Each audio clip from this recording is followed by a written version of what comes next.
welcome to the history of Call of Duty. In this very first episode, we take a look at the history of the first ever Call of Duty game. Call of Duty is a first-person shooter video game developed by Infinity Ward and published by Activision. It was first released on October 29th, 2003. The game simulates the infantry and combined arms warfare of World War II. The game is based on Quake 3 engine. It was accompanied in 2004 by an expansion pack, Call of Duty United Offensive, which was produced by Activision and developed by Grey Matter. Call of Duty is similar in team gameplay to Medal of Honor, as it is made out of single-player campaigns and missions. However, unlike Medal of Honor, the war is seen not from just one viewpoint, but from an American soldier, but also from the viewpoint of British and Soviet soldiers. The game was somewhat unusual at the time, in that throughout the single-player modes, the player is joined by computer-controlled allies who range in quantity from 2 infantrymen to an entire regiment of tanks. The computer-controlled allies will support the actual player during the missions. They also further the game's goal of providing an immersive and realistic experience.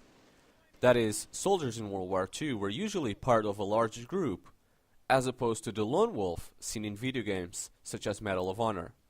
However, there are some missions where the player is alone. As a first-person shooter, Call of Duty places the player in control of an infantry soldier who makes use of various authentic World War II firearms in combat. Each mission features a series of objectives which are marked on the heads-up display compass. The player must complete all objectives to advance to the next mission. The player can save and load at any time, rather than the checkpoint system utilized in later Call of Duty games. The player has 2 primary weapon slots, a handgun slot and carry up to 10 grenades. Weapons may be exchanged with those found on the battlefield, dropped by dead soldiers. The first allows the player to toggle between different firing modes, single shot or automatic fire. Call of Duty was one of the early first-person shooters to feature iron sights in gameplay. By pressing the corresponding key, the player aims down the actual sights of the gun for increased accuracy. In addition to the weapons carried by the player, mounted machine guns and other fixed weapons emplacements are controllable by the player.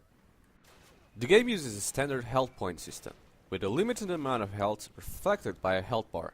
Medikits scattered throughout the levels or dropped by some foes are used to restore health when the player is injured. This contrasts with all subsequent Call of Duty games, in which there is no health bar and the player's health recharges when not taking fire. Call of Duty also features shell shock.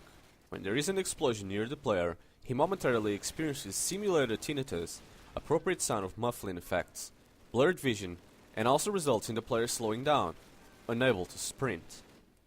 As the focus of the game is on simulation of the actual battlefield, the gameplay differs from many single-player shooters of the time. The player moves in conjunction with allied soldiers rather than alone. Allied soldiers will assist the player in defeating enemy soldiers and advancing, but the player is given a charge of completing certain objectives. The game places heavy emphasis on usage of cover, suppressive fire, and grenades. AI control soldiers will take cover behind walls, barricades, and other obstacles when available.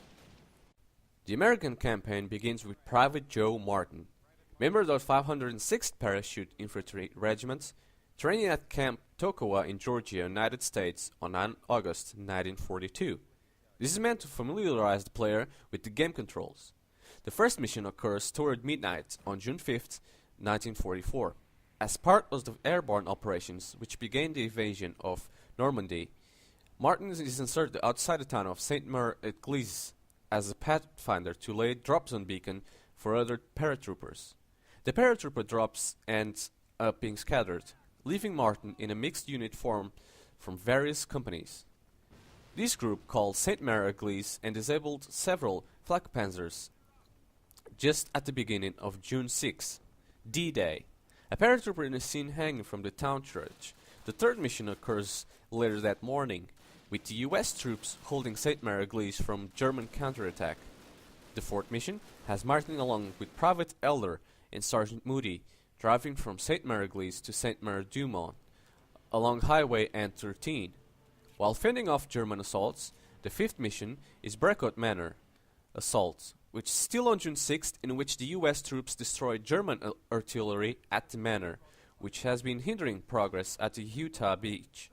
After this mission, it is revealed that Martin's unit will be detached from the 101 Airborne Division from special missions behind enemy lines due to the outstanding performance. In the next mission, on August 7, Martin and his units assault a chateau in the Bavarian Alps of Austria to rescue two British officers, Captain Price and Major Ingram. However, Major Ingram has been moved to another location. The seventh mission, on 18th of September, requires units to free Major Ingram from a prisoner camp. Dulag 3A, outside of Strassenhof, Austria. This mission is timed, requiring the player to break the officer free and return to the escape truck within 10 minutes, before the Germans can arrive with reinforcements. In the final mission, Martin's unit takes part in the Battle of the Bulge, as they secure documents from German bunkers and destroy two Panzer tanks with captured artillery positions. The first mission of the British campaign, a Sergeant Jack Evans and a unit from the 2nd Ox and Bucks of the 6th Airborne Division take part in Operation Tonga. Just after midnight on June 6, 1944, the unit is dropped from horse gliders alongside the Caen Canal near Pegasus Bridge. They captured the bridge and defended it from nearby German forces. Captain Price participates in this operation and several other missions as the commanding officer. Although most of these missions occur before his rescue, in the next mission, just past noon of the same day, the unit protects the bridge from German counterattack, which includes several tanks. They hold the bridge until reinforcements from the 7th Parachute Battalion arrive. The third mission, on 2nd of September, has Evans working alone, now with the Special Air Services, or SAS. He is inserted next to the Eder Dam and destroys the anti-aircraft guns protecting it. During Operation Chastis, the previous May, the No. 617 Squadron RAF destroyed the dam using bouncing bombs. However, the Germans had rebuilt it. The British Special Operations Executive wished to destroy it again to hinder the German production in the Ruhr Valley. Evans also destroys the electrical generators in case the dam is not destroyed by the bombs. Evans escapes on a German lorry stolen by Captain Price and Sergeant Waters.